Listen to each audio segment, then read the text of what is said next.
Hi friends, இன்றைக்கி நான் ஒரு ஈவினிங் ஹெல்த்தி ஸ்நாக்ஸ் தான் பண்ண போகிறேன். என்னென்னு பார்த்தீங்கன்னா கஜ்ஜீர் செய்ய போகிறேன். அது செய்கிறதுக்கு என்னென்னு சொல்கிறேன். இப்போ ஒரு 5 ஏலக்காய் எடுத்துக்கலாம். அப்புறம் ஒரு 5 to 6 ஸ்பூன் சுகர் போட்டு இந்த மாதிரி நல்லா மிக்சியில் கிரைண்ட் பண்ணிக்கணும். எங்கள் அண்ணா தான் சொல்லித்தரார் எப்படி செய்யணும்னு. அப்புறம் பார்த்திங்கன்னா அந்த மிக்சிலேயே சர்க்கரை ஏலக்காய் கூட தயிர் சும்மா ஒரு அரை பாக்கெட் இருந்தால் போதும். தயிர் போட்டு இதை மிக்ஸ் பண்ணிங்கன்னா இந்த மாதிரி தண்ணி மாதிரி ஆகிடும். ஸோ அந்த தண்ணி அந்த அரைச்சி வச்சதில் ஒரு சும்மா ஒரு பிஞ்ச் அளவு சோட்டா, அதே ஒரு பிஞ்ச் அளவு உப்பு போட்டுக்கணும். அப்புறம் ஒரு 2 ஸ்பூன் அளவுக்கு ரவை போட்டு நல்லா மிக்ஸ் பண்ணிக்கணும். அப்புறம் பார்த்திங்கன்னா நம்ம இதை மிக்ஸ் பண்ணிவிட்டு தேவையான அளவு மைதா போட்டு மிக்ஸ் பண்ணிவிட்டு நம்ம தேவையான அளவு போட்டுக்கணும். ஏன்னா மாவு கொஞ்சம் டைட்டாக ஆகணும், அந்த பூரி மாவு பதத்துக்கு வரணும். ஸோ இந்த வீடியோ கண்டினியூவாக பாருங்கள், தெரியும் எப்படின்னு.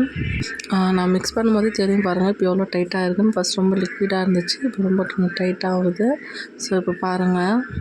அப்புறம் என்னால் மிக்ஸ் பண்ண முடியலன்னு சொல்லிட்டு எங்கள் அண்ணா மிக்ஸ் பண்ணிட்டு இருந்தார்.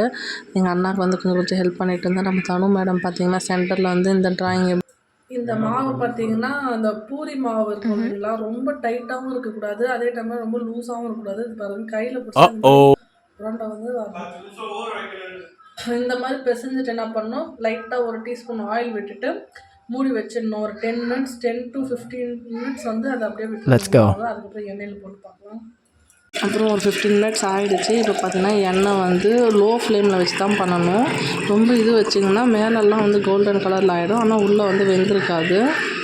நான் சின்ன பால் காமிக்கிறேன் இல்லைங்களா, அது பேர் சீடையாம் அப்படின்னு தான் எங்கள் அண்ணா சொன்னார். ஸோ சின்ன பால் சீக்கிரம் வெந்துடும். ஆனால் நம்ம பெருசாக காமிக்கிறோம் பார்த்தீங்களா கஜ்ஜீர், அது வைக்கும் போது பார்த்திங்கன்னா லோ ஃப்ளேமில் வச்சு தான் நீங்கள் ஃப்ரை பண்ணணும். லாஸ்ட் வரைக்கும் கோல்டன் கலர் ஆகிற வரைக்கும் மெதுவாக ஃப்ரை பண்ணிக்கிட்டே இருக்கணும். அப்புறம் சின்ன கஜ்ஜீர்லாம் செஞ்சு வச்ச மாதிரி தான் தெரியுது. நம்ம தண்ணு பார்த்திங்கன்னா ஒன்று ஒன்று எடுத்து அந்த சின்ன இது காலி பண்ணிட்டா. இப்போ நான் பெருசு செஞ்சிட்ருக்கேன். எப்படி அது எண்ணெய் ரொம்பவும் காயவும் கூடாது, சும்மா லைட்டாக இருந்தால் போதும். அந்த ஹீட்லேயே உள்ளுக்குள்ளே வெந்துடும். ஸோ அது அதோட ஸ்ட்ரக்சர் அது எப்படி இருக்குன்னு பார்த்திங்கன்னா பூ மாதிரி ரவுண்ட் அப்படியே பூ மாதிரி ஓப்பன் ஆகும். அது எடுக்கும் போது சாஃப்டாக தான் இருக்கும். அப்படி நம்ம ஃபேனில் ஆற வச்சுட்டு சாப்பிட்டோம்னா நல்லா ஹார்டாகிடும். ரொம்பவே டேஸ்ட்டாக இருந்துச்சு. அந்த வீடியோவை லைக் பண்ணுங்கள். பாய்.